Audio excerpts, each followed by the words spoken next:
Hey guys, it's Adam Rose, Western Ohio Mortgage. I'm the Vice President and Senior Loan Officer located here in Sydney, Ohio, and this is another episode of the Mortgage Guy podcast.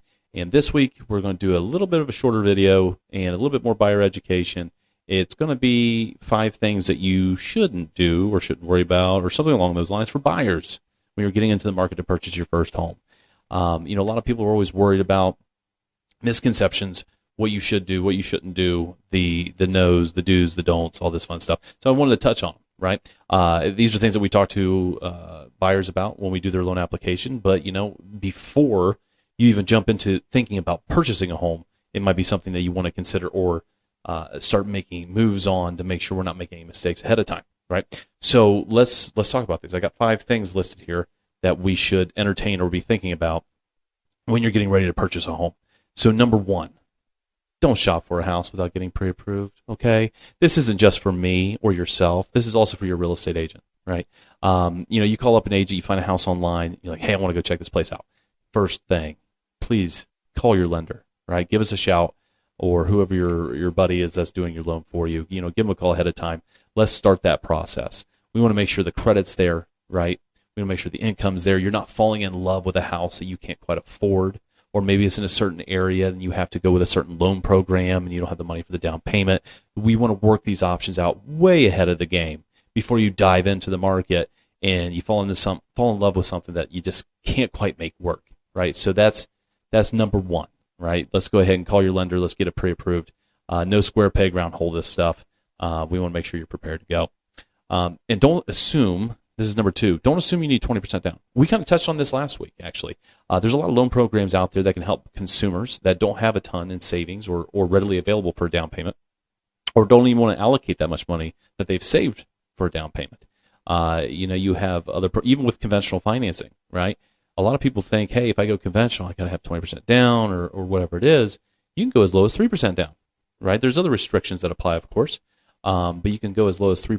FHA is 3.5%. You got VA programs out there at zero money down. USDA programs at zero money down. So don't always assume that you have to have this large down payment. In this market, I have been advising people that maybe we minimize the down payment a little bit more. And why I suggest that, we are kind of at peak market conditions, right? Home values are very, very high right now. Rates are a touch bit high right now, so you're going to want to maybe refinance in the future.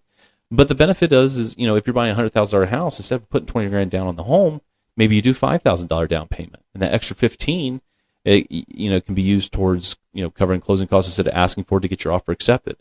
And you could use that excess money to purchase appliances or new furniture, or you get into the home and something goes south on you. Water heater goes out and you got a $1,200 repair. So don't always assume you have to have all this money saved. Maybe minimize that out-of-pocket expense, that down payment, and save for other things, just in case you run into it. Number 3, don't max out your credit card debt. All right. So this is kind of a big deal when it comes to credit. And this is something that you're going to want to do, not necessarily during the process, right, is before you decide to apply for a home loan. And it might be months in advance. So if you're ever even considering doing it, one of the first steps that we advise buyers to do to boost credit score is to make sure their credit utilization ratio is in line. So credit utilization ratio, what is that? So what it is taking a calculation of how much credit you have available to you versus how much you're actually using, right? So if you have a $10,000 limit on all your credit cards out there and you have a $5,000 balance, you're at a 50% credit utilization ratio.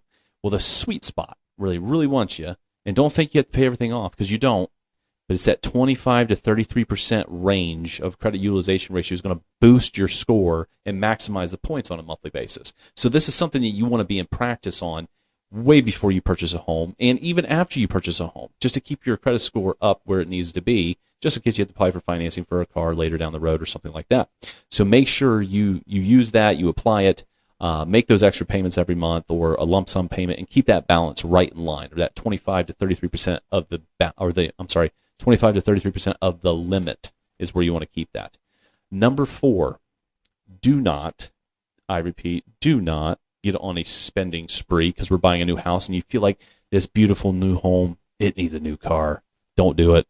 Do not do it. So many people have made a mistake and have done this. they have shown up to the closing in a brand new vehicle, and the closer looks at it and goes, "That's really nice. Are those temporary tags?" Yeah. You just say no. All right. So don't buy the new vehicle. And the reason that is during this process, we do credit monitoring. Okay. So, at the beginning of the application, we say, hey, you know what? Don't take out any credit cards. Don't jack them up. Don't make any major purchases. Don't buy a car.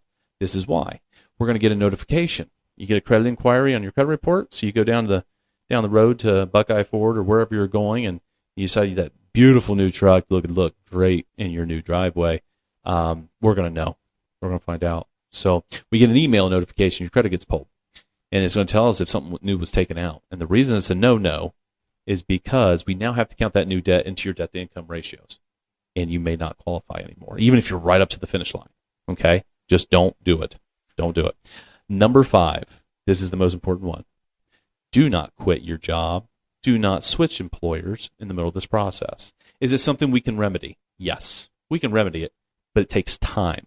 And in this market, when we have contract dates that we're running into, the last thing we want to do is delay your closing for X amount of days or X amount of weeks until your new employer gets us enough pay stubs to validate your employment history and that you have sufficient income in order to close on this house. All right? So no job switching whatsoever. And how are we going to find out? Well, it's like a small town, baby. We're going to find out. And the reason is because we're going to call your employer about 24 to 48 hours in advance of closing just to make sure you didn't make that change. And it's just a verbal verification of employment. And it's happened. I think every agent that might be watching this, it's happened to them. Same thing with the vehicle purchases. So just avoid it like the plague. All right, guys? The market's already hard enough. Let's not make it any harder on ourselves. We're getting to the finish line. Don't mess it up.